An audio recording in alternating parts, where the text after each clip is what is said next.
Okay, now we'll share my slides. Can everyone see? Okay, welcome. Thank you for attending our Healing Tiger Children workshop in honor of Mental Health Awareness Month. We have so much to cover. A brief outline. I'm hoping to present to you new ways that you can view success and seeing yourself as enough and unconditionally enough and successful, and to help us heal after the harsh conditional upbringings that we may have gone through with tiger parents or other immigrant families or high pressure families. First, I just wanted to introduce myself. I am a tiger child, Chinese American immigrant, and it took me until age 30 to finally break free, or just start, because that was 7 years ago in my journey and it's still never ending. I was raised by a very A++ tiger mom, which led me to being a very anxious people pleaser. I also had my own challenges too, being overweight and geeky and just a weirdo, never really fitting into the norm. But somehow I was able to stuff it all down and pretend to be normal for a while. But inside, I was really a mess and struggling, and found myself even developing eating disorders and getting into abusive relationships. So it really took me hitting a rock bottom in my mental health and physical health to finally change something. I found that I was skydiving one day, just hoping for a valid reason to leave my path and stop doing medicine. As long as I was conscious, knew I wanted to be an artist, but was pressured into doing medicine and also doubted myself into it. And I realized a true difference now being on the other side of being trapped in a life that isn't mine, versus truly living, just waiting for death versus truly living now. So even though it was extremely difficult, there's a lot of backlash and fury and outcasting and different treatment from my family. Even now, I am glad I made that shift to live and let the real me show. I am that cartoonist. I'm that creative, weird traveler, curious traveler. I've been nomading the world for 7 years now, and I advocate for other people to also just be themselves too, in various ways, from my writing to hosting these events, classes, and direct coaching and working with people too. It's been incredibly fulfilling. Oh, I need to hide my thumbnail. There we go. Oh, I think I'm blocking my own presentation. Okay, so there we go. Active speaker view. Okay. Oh, maybe I'll just turn it off. I'm not sure. Sorry, guys, it's stuck on this. Okay. Michael, I don't know what's pinned on you. Anyway, so my core values and mission that I've realized is help other people also break free from this and change our generational trauma that we've gone through. So many of us didn't know better when we grew up with these upbringings. And it's caused so much suffering that is often silent and suppressed and not talked about. And so many of us are just suffering silently and in isolation. So I'm really here to take a stand for people to truly love themselves unconditionally and to be their true selves too, no matter how strange you are. I belong to a lot of minority groups myself, so I definitely have the personal experience, and I've become really passionate about building communities such as this one, to really help other people experience the unconditional love from others, because that was really something that was truly made a difference for me. And this is just some of my weird stuff. I realized I'm a neurodivergent, neurospicy person. My brain works in different ways, but instead of feeling ashamed about it, now I'm like, that's so cool. That's a good thing. And here's some fun things I've done before. But anyway, I'm really here to help you feel safe to be your genuine self too, whatever that is. So I'm curious for the people here or people watching the replay, what areas are you having the most trouble with in your healing journey? Is it feelings about yourself? Is it feelings towards your past? Is it feelings towards your family? Is it with decision making? Is it with procrastinating on your dreams? Or something else? Please share. The more data we can gather about this, the better. And also, so I'll know how to focus this workshop, because we have too much material. I'll review in the chat after this. But roughly, I have found in myself and the people I've worked with to be a few different stages of healing that I love putting into metaphor. So the tiger baby is very stuck in the past, replaying things, which it's true, this was abuse disguised as cultural normacy. It's important to grieve that. It's important to acknowledge that rather than denying ourselves, gaslighting ourselves. But to replay that and be stuck there and to blame our circumstances or what happened as the reason that we're not able to heal or be who we want to be now, that's really being in a victim mindset and giving away our power and our well-being to other people and things that we can't control because they either happened already or other people we just can't control. And family interactions can actually be re-traumatizing for us. Stage 2 is starting to grow up. This is all stages of inner child healing. But being a tiger cub means being able to soften, recognize, at least into a partial forgiveness, and being able to move forward and turning that energy that we used to spend on that in the past and replaying that into the energy to concretely improve our lives or make our lives more meaningful or healthier in whatever ways that matter to us. But it can still be hard because we have been raised under oppression and not really given the tools or practice to make our own decisions or even identify our values and figure out who we really are and our compasses. And there's still a lot of inner work that we would need to do on ourselves. And family interactions can still be awkward and uncomfortable, or some people I've met just avoid them as much as possible. Just talk to them once a year even or so. Stage 3, the tiger teen, is getting there. Like, it knows what it wants, it knows what's meaningful, but somehow it's still getting tripped up by some kind of unconscious patterns or self-sabotage or procrastination that's playing out. It's not being fully expressed who it truly is, still playing it small and safe. And it does have the tools. And again, these can be, you could be in multiple stages and forms, and also it's fluid. You might regress depending on what's going on in your life or with your family or your season. So really have self-compassion and grace, because even though I didn't include it today, but it's like, even though it feels like you're going in circles, it's actually a spiral staircase. So trust that you are always healing and you are always moving forward, even though it may not feel like it. So you may have tools for knowing how to speak to your family, to set boundaries, to not let their opinions affect or derail you even. And the fourth, surprise, it's not an adult tiger. It is totally your unique animal. For me, I think of a rainbow something, a rainbow dragon, a rainbow unicorn, sometimes Buddha. I feel like those three I like alternate through depending on my mood.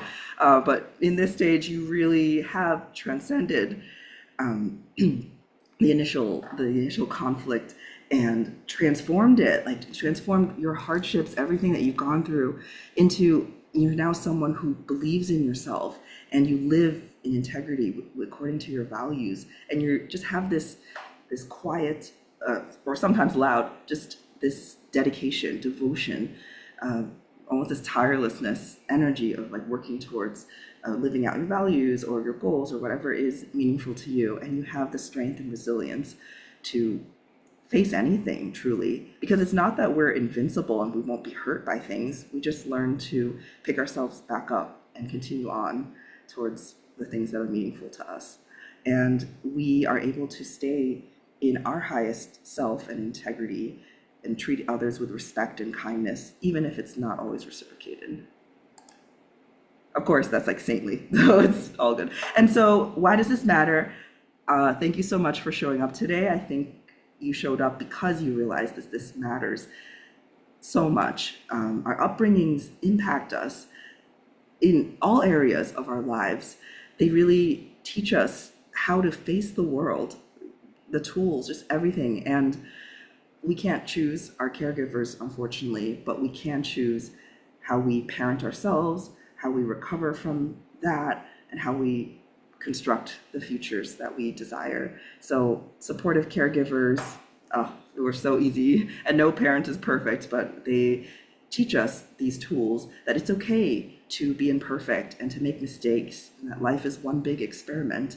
But when you have a safe, secure base to return to, that you know that you are unconditionally lovable and worthy, and someone thinks well of you, then that really gives us the courage and strength to really expand into who we truly are and express that. But if we are not able, not so lucky to experience that, then these are all the things that could happen to us. And I won't spend too much time on it. I'll send these slides out later if you want to read further, but it's perfectionism, people pleasing, difficulty with relationships, relating to others because of that lack of fundamental trust, or that even addiction or familiarity with chaos, leading us to become hyper independent or very codependent. And lots of guilt, lots of shame, conditional worth, being extremely hard on ourselves, and that could worsen into mental health disorders that are diagnosed as complex post-traumatic stress disorder, depression, anxiety, addictions, self-harm, suicide. And I see it as this inner tiger that we've birthed that continues to beat ourselves and other people up. And the cycle just passes on because only hurt people hurt others. And this has gone on for generations. And so I think that we're in a really amazing time now that we are speaking up more. We're destigmatizing mental health. We're just speaking more truth, and that more people are aware of this, and that they're able to break the cycle and reparent ourselves, even if we don't have children ourselves. At least for us, it ends with us. So I'm curious, you can answer in the chat, how do you define success for you? If you struggle with feeling good enough, what do you think that would need to change in your life for you to feel better? And where did you learn those metrics from? Quick overview of the Tiger Parents version. It's very cut and dried. It's a lot about money, status, things. They really value stability. I know it comes from our survival times back then when we really had to fight for resources, but it's gone way over into the toxic level where it becomes about keeping up with other people and bragging rights, and it's just become really warped. There's nothing wrong with wanting security, but especially at the expense of hurting other people, or like hurting ourselves by suppressing who or denying who we really are. That's not okay. And a more traditional Western view is pretty similar. Fame and fortune, right? All these things that you're supposed to want, and appropriate milestones you're supposed to check off in life. Well, I politely say, beep all that.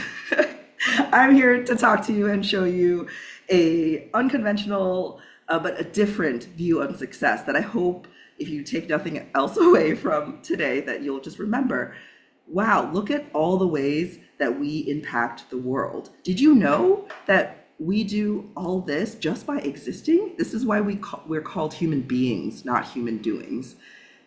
And it's so hard to be an adult and do adulting. So just being able to keep yourself alive, every decision you make, the food you choose to eat. I mean, we look at and we may think, oh, those monks and nuns are doing nothing, but they are taking care of themselves. They're still impacting the world, and they are kind. They spread positivity and bring smiles to people, or they may teach. And your unique personality has an impact too. Even if you don't interact with any humans, you interact with animals and plants. And a lot of this may not be conscious for you. Like, you may not even be aware of how you are making someone else's life better. I loved this cartoon. I didn't make it, but just amazing. Even from us crying our tears can give someone else nourishment or permission to cry theirs or be themselves. Like, you never know how you are inspiring and making someone else's life better. So I want you to remember that even when you can't see anything for yourself, or like how you're making a positive impact on this world. And yeah, all these adulting things, I say truly, just if we're able to take care of ourselves, then anything else we choose to do with our time and energy is just a bonus. It's like whatever kind of career we decide on, or ways we spend our time and our hobbies. I mean, I would argue you don't really even need capitalism or money. There's totally communities you can join, systems you can be a part of, where it is the barter system. We all have gifts and skills, and I mean, anyone can help take care, like it's clean, right? Like it's just there's ways to exist where you don't need to bother with that. But I will say that it is good to have some goals, things that we are working towards, because it gives our lives a sense of purpose and meaning. But to hold that lightly, to still take it seriously, but to not be so attached, because we're not here to prove anything. We are already full. Our cup is full. We're enough. We're just playing and having fun. And this allows us to focus on the process, the journey, what we learn along the way, and who we become along the way too, because we definitely get more experience and stronger and learn new skills whenever we try for any goal. So it doesn't even matter on the cold hard results, but a lot of times you get the bonus results anyway. So I invite you to consider these unconventional successes, but truly they are. I mean, just think about it. There's so much that each of us here has overcome and done in our lives. And especially if we have faced mistreatment or abuse, us being able to still be kind and not pass that on and retaliate is nothing short of a heroic act, truly. And waking up another day, taking care of yourself, not ending your life, it's like, there's a lot that we take for granted and that we don't give ourselves enough credit for. And same with bringing a smile or inspiration to others.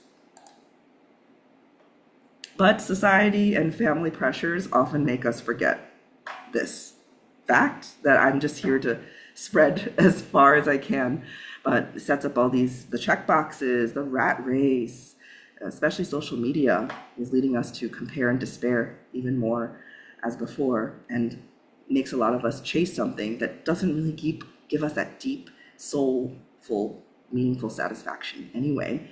And a lot of things we feel like would make us happy don't actually make us that happy. There's a couple studies about people who had something really great, like a lottery winning, or something really terrible, like a tragic accident leaving them disabled.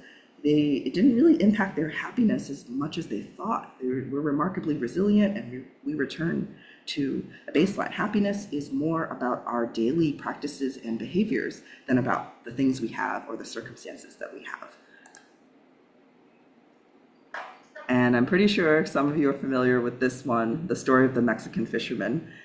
I won't play the video, you could watch it later, but essentially this was an American businessman coming to meet a Mexican fisherman and just saying, "Oh, my friend, why aren't you dreaming bigger? Why aren't you building an empire with all your boats?" And he's just like, "Why? I already have the perfect life, my perfect life, or like the greatest life, like getting to sleep in, be on my own schedule, have a nice varied day with my loved ones."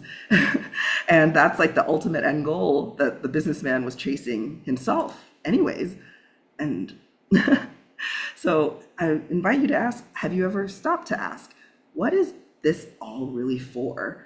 And that's how we can shift from living on autopilot, following other people's metrics, to living according to our metrics and values and core and heart. Truly ask yourself these questions. We could workshop it later too. I'll include all the questions for you. Because as that story showed us, it's really, what's it really about? Because fame and fortune isn't the end point. The end point is something that many of us can access now, which is time with our loved ones. energy, freedom to spend our time doing what really matters to us and to contribute meaningfully in some way. And this does not take millions, and you can access that now.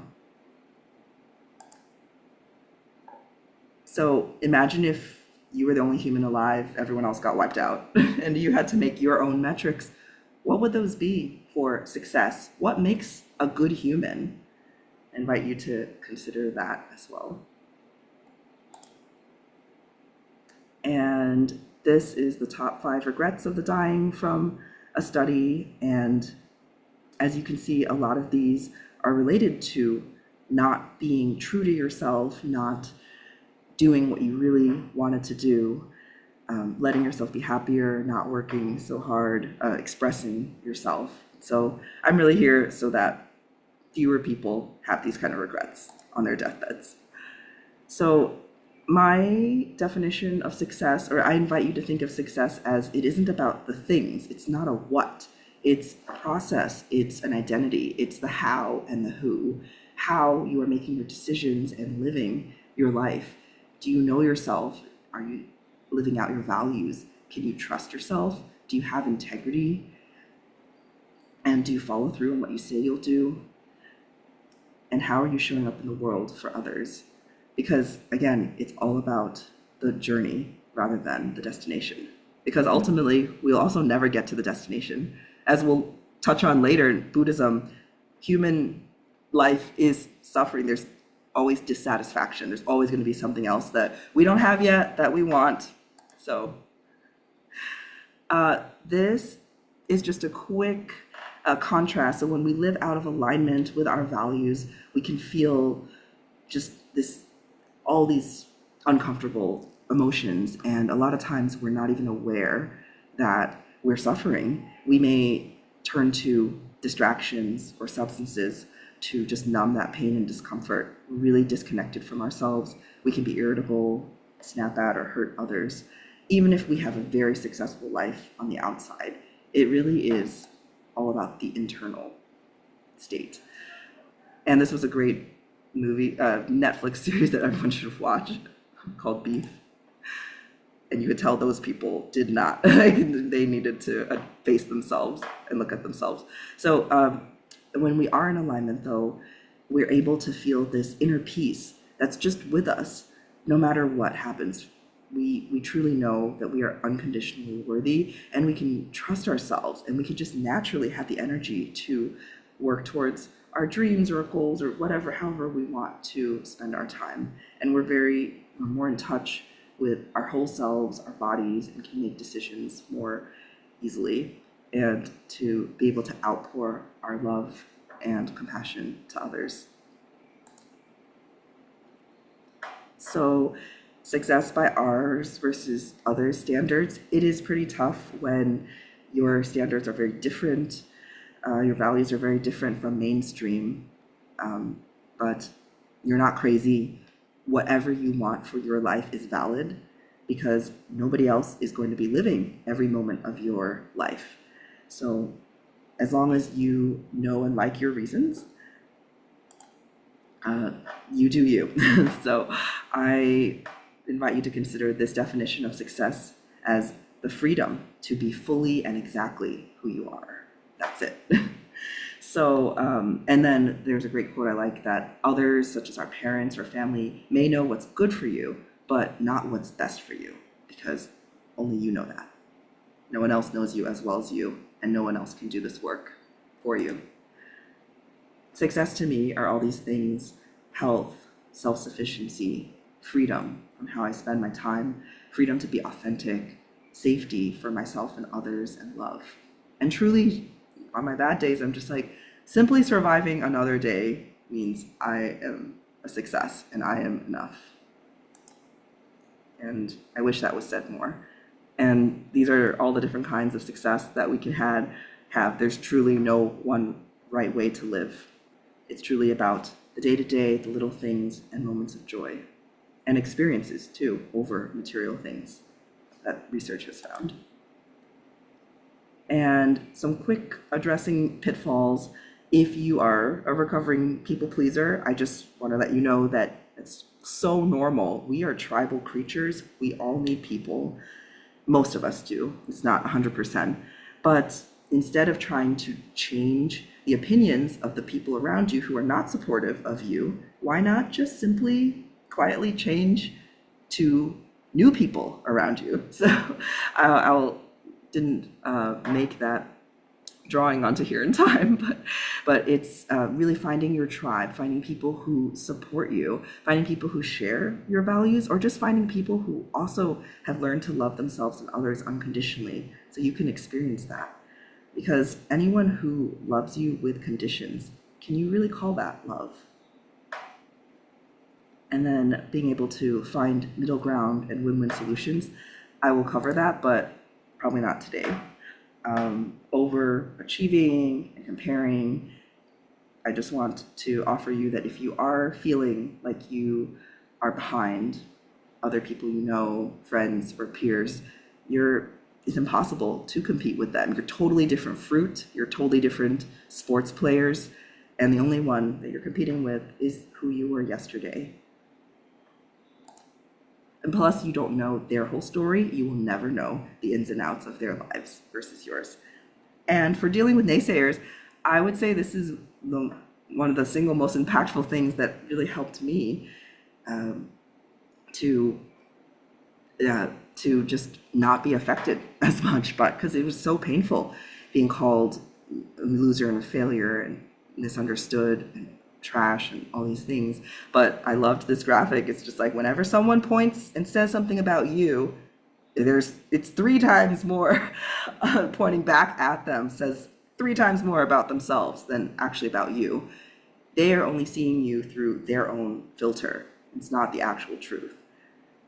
So that image really helped me, as well as actually having the experience.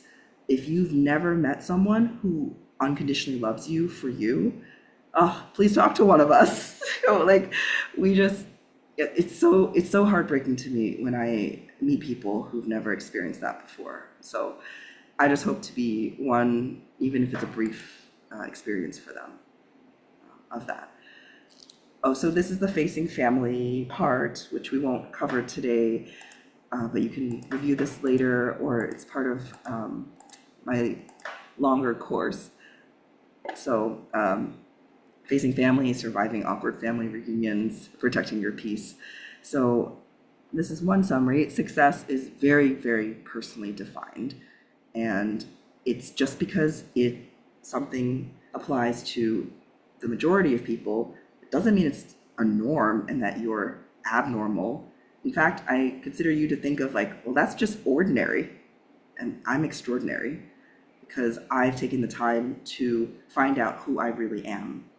And just because it works for other people doesn't mean that it's right, or that's better, or that's good for you. And again, remembering that you are already successful. Nothing in your external world could ever, ever take that away. Even if you just exist and do nothing, you are making a difference and you're making an impact. So enjoy your life. Anything else you do is just a bonus. And you can really strengthen that unshakable peace and core by knowing yourself and doing that deeper work. And once you know your authentic values, then you're able to express that and find some genuine middle ground and solutions with others. And these were the Buddhist principles and how they would factor into this. So these 3 main principles, and non-exhaustive, of course, but briefly, impermanence, can help us with healing, because the past we can't change it. And a lot of times our memory we think we're just retrieving something that's all whole, but studies have found that's actually not true. Every time we remember, we have to piece it back together, all the little details. And it's slightly different every single time, even if we swear, no, that was it. And they've studied eyewitnesses. It's fascinating. And so truly there is that we are recreating it. So it's something that we actually have power over. We can choose not to keep the past alive from the past. And also difficult relationships can be changed because of impermanence, because the other person, you feel like, oh, this is so difficult, they will never shift. is also going through their own journey too. And you might be surprised. So far this year, my mother has not said those things to me, but I don't know if she's holding back or perhaps there has actually been a shift. We will see. Suffering, as we said, is always there's going to be something else. There's going to be something else that we can add to our lives. And it's okay to never be fully satisfied, but to just say, hey, appreciate what I have right now. What I have is enough while we're striving for more. And keeping the non-self, anatta, non-self, and sort of non-attachment to goals, especially if they are material things, because that helps us just to stay balanced when living life and pursuing them. So if you enjoyed this short presentation and you'd like more like this, you're invited to work with me longer. I do a once-a-year group program for Mental Health Awareness Month called Transcend the Tiger. Last year it was Tame the Tiger. We actually have a graduate here with us live now if you want to ask him any questions privately or here.